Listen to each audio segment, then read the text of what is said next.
Ito nga bang Converge Fiber Xers ngayon ay kinakausap na itong Rain or Shine Elasto Painters para sa isang posibleng trade transaction na kanilang gagawin. Dahil sa ngayon daw itong Converge Fiber Xers ay naghahanap ng additional na backcourt rotation dito sa kanilang roster na kanilang gagamitin para mas mapalakas itong kanilang kombinasyon, itong si Stockton, si Heading at itong si Shawnee Winston. At sa ngayon nga, ayon dito sa mga reports na lumalabas, ay interesado silang makuha itong si Gian Mamuyak mula dito sa Rain or Shine Elasto Painters. Alam nating lahat na maraming point guards itong si Coach Yeng Giao. Si Mamuyak, si Asisio, si Karakot, si Felix Lemeti. Pwede rin nakunin itong Converge yung wingman nila na si Jonrad Clarito. Plus, ang dami pa diyang ibang players nitong si ROS. Of course, si Leonard Santilla nandyan pa. So, ang pipiliin na lamang daw ng Converge ay isa doon sa mga nabanggit na pwede nang maging backup ni Jordan Heading. At ang kanila doon nakukonsidera ngayon ay itong si Gian Mamuyak na naka-score ng 22 points doon sa huling game ng Rain or Shine. Ngayon naman, kung sakali nga nakunin nila ito si Mamuyak, ang i-offer doon nakapalit naman ng Rain or Shine ay, or rather na Converge ay itong si Jeyo Ambohot or Brian Santos.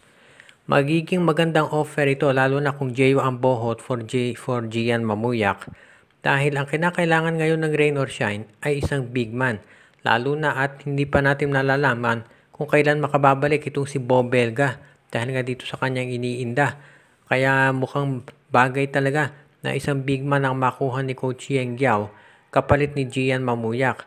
Alam nating maganda laro ni Gian pero ang daming mga point guards na pwede namang gamitin at mag-step up para dito kay Coach Yeng Giao. Samantalang ang problema ngayon ng ROS, kulang sila sa bigs dahil nga dito si Belga at si Luis Villegas ay parehong hindi naglalaro.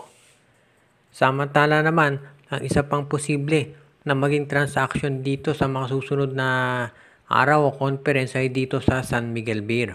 Dahil alam nating lahat na itong San Miguel ngayon ay dito sa mga reports ay under pressure na manalo talaga at mag-deliver.